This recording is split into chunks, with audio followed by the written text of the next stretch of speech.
ಸ್ನೇಹಿತರೆ, ಸೋಷಿಯಲ್ ಮೀಡಿಯಾದಲ್ಲಿ ಈಗ ಎಲ್ಲೆಡೆ ಜಸ್ಟಿಸ್ ಫಾರ್ ಸೌಜನ್ಯ ಅಭಿಯಾನ ಜೋರಾಗಿದೆ. ಹಲವು ಮಂದಿ ಈ ವಿಚಾರದ ಬಗ್ಗೆ ಧ್ವನಿ ಎತ್ತುತ್ತಿದ್ದಾರೆ.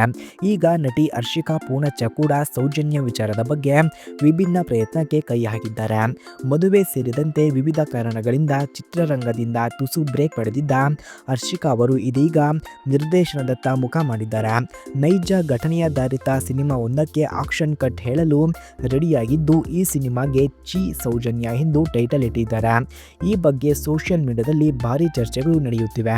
ಸ್ಯಾಂಡಲ್ವುಡ್ ಸೇರಿದಂತೆ ಹಲವು ಭಾಷೆಗಳಲ್ಲಿ ನಟಿಸಿರುವ ಹರ್ಷಿಕಾ ಅವರು ಇದೀಗ ನಿರ್ದೇಶಕಿಯಾಗಿದ್ದಾರೆ. ತಮ್ಮ ಚೊಚ್ಚಲ ನಿರ್ದೇಶಕ ನೈಜ ಘಟನೆ ಆಧಾರಿತ ಹಾಗೂ ಕ್ರೈಮ್ ಥ್ರಿಲ್ಲರ್ ಕಥೆಗೆ ಕೈ ಹಾಕಿದ್ದಾರೆ. ಈ ಸಿನಿಮಾದ ಪೋಸ್ಟರ್ ಹಂಚಿಕೊಂಡಿರುವ ಅವರು, ಹೊಸ ಆರಂಭಗಳು, ನನ್ನ ಮೊದಲ ನಿರ್ದೇಶನಕ್ಕೆ ನಿಮ್ಮೆಲ್ಲರ ಪ್ರೀತಿ ಮತ್ತು ಬೆಂಬಲ ಬೇಕು ಎಂದು ಹರ್ಷಿಕಾ ಕೇಳಿಕೊಂಡಿದ್ದಾರೆ. ಇನ್ನು ಈ ಚಿತ್ರಕ್ಕೆ ಚಿ ಸೌಜನ್ಯ ಎಂದು ಹೆಸರಿಟ್ಟಿರುವುದು ಚರ್ಚೆಗೆ ಕಾರಣವಾಗಿದೆ. ಏಕೆಂದರೆ ಇತ್ತೀಚೆಗೆ ಸೋಷಿಯಲ್ ಮೀಡಿಯಾದಲ್ಲಿ ಧರ್ಮಸ್ಥಳದ ಸೌಜನ್ಯ ಕೊಲೆ ಪ್ರಕರಣವು ಸಖತ್ ಸದ್ದು ಮಾಡುತ್ತಿದೆ. ಎಲ್ಲೆಡೆ ಸೌಜನ್ಯಗೆ ನ್ಯಾಯ ಬೇಕು ಎನ್ನುವ ಘೋಷಣೆಗಳು ಕೇಳಿಬರುತ್ತಿದೆ. ಯೂಟ್ಯೂಬ್ನಲ್ಲಿ ಇತ್ತೀಚೆಗೆ ಈ ಕೇಸ್ಗೆ ಸಂಬಂಧಿಸಿದ ವಿಡಿಯೋ ಕೂಡ ಸಂಚಲನ ಸೃಷ್ಟಿಸಿರುವುದೇ ಗೊತ್ತೇ ಇದೆ. ಈ ಬೆಳವಣಿಗೆ ನಡುವೆ ಹರ್ಷಿಕಾ ಅವರು ಈ ಸಿನಿಮಾ ಘೋಷಿಸಿರುವುದು ಅಚ್ಚರಿಗೆ ಕಾರಣವಾಗಿದೆ. ಅಲ್ಲದೆ ಈ ಸಿನಿಮಾದ ಟೈಟಲ್ನಲ್ಲೂ ಕೂಡ ಸೌಜನ್ಯ ಹೆಸರಿರುವುದರಿಂದ ಅದೇ ಕಥೆಯನ್ನ ಸಿನಿಮಾ ಮಾಡಲು ಹೊರಟಿದ್ದಾರೆ ಎಂದು ಹೇಳಲಾಗುತ್ತಿದೆ. ಈ ಸಿನಿಮಾದ ಪೋಸ್ಟರ್ನಲ್ಲಿ ಹೆಣ್ಣು ಮಗುವಿನ ಮೇಲಿನ ದೌರ್ಜನ್ಯ ಚಿತ್ರಣವಾಗಿದೆ. ಹಾಗೆ ಈ ಪೋಸ್ಟರ್ ಕೂಡ ನೈಜ ಘಟನೆಗೆ ಹೋಲುವಂತಿದೆ ಎಂದು ಮಾತನಾಡಿಕೊಳ್ಳುತ್ತಿದ್ದಾರೆ. ಚಿ ಸೌಜನ್ಯ ಒಂದು ಹೆಣ್ಣಿನ ಕಥೆ ಎಂಬ ಪೋಸ್ಟರ್ ಎಲ್ಲೆಡೆ ವೈರಲ್ ಕೂಡ ಆಗುತ್ತಿದೆ.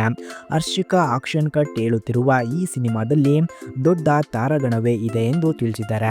ನಟ ಕಿಶೋರ್ ಅವರು ಈ ಸಿನಿಮಾದಲ್ಲಿ ಮುಖ್ಯ ಪಾತ್ರಕ್ಕೆ ಬಣ್ಣ ಹಚ್ಚುತ್ತಿದ್ದು, ಇಬ್ಬರು ಹೀರೋಯಿನ್ಗಳು ಕೂಡ ಇದ್ದಾರೆ. ವಿಲನ್ ಪಾತ್ರಗಳಲ್ಲಿ ಉಗ್ರ ಮಂಜು, ಕಾಕ್ರೋಚ್ ಸುದಿ ಸೇರಿದಂತೆ ಹಲವರು ಈ ವಿವಿಧ ಪಾತ್ರಗಳಲ್ಲಿ ಕಾಣಿಸಿಕೊಳ್ಳುತ್ತಿದ್ದಾರೆ. ಹರ್ಷಿಕಾ ಪತಿ ನಿರ್ಮಾಪಕ ಭುವನ್ ಪೊನ್ನಣ್ಣ ಹಾಗೂ ಮಧುಸ್ವಾಮಿ ಗಣೇಶ್ ಮಹದೇವ್ ಅವರು ಜೊತೆಗೂಡಿ ಈ ಸಿನಿಮಾಗೆ ಬಂಡವಾಳ ಹಾಕುತ್ತಿದ್ದಾರೆ. ಹಾಗೆ ಕಂಸಾಳೆ ಫಿಲಮ್ಸ್ ಹಾಗೂ ಭುವನಂ ಎಂಟರ್ಟೈನ್ಮೆಂಟ್ ಅಡಿಯಲ್ಲಿ ಈ ಸಿನಿಮಾ ತೆರೆ ಕಾಣಲಿದೆ ಎಂದು ಹೇಳಲಾಗ್ತಿದೆ. ಹಾಗಾಗಿ ಆದಷ್ಟು ಬೇಗ ಈ ಸಿನಿಮಾ ನೋಡಲೇಬೇಕು ಎಂದು ಜನ ಕಾತುರದಿಂದ ಕಾಯುತ್ತಿದ್ದಾರೆ. ಸೊ ಫ್ರೆಂಡ್ಸ್, ಈ ಮಾಹಿತಿ ನಿಮಗೆ ಇಷ್ಟವಾಗಿದ್ದರೆ ದಯವಿಟ್ಟು ಈ ವಿಡಿಯೋಗೆ ಒಂದು ಲೈಕ್ ಮಾಡಿ. ಹಾಗೆ ಇದೇ ರೀತಿ ಇನ್ನಷ್ಟು ಅಪ್ಡೇಟ್ಸ್ಗಳಿಗಾಗಿ ನಮ್ಮ ಚಾನಲನ್ನು ಸಬ್ಸ್ಕ್ರೈಬ್ ಮಾಡಿಕೊಳ್ಳಿ. ಧನ್ಯವಾದಗಳು.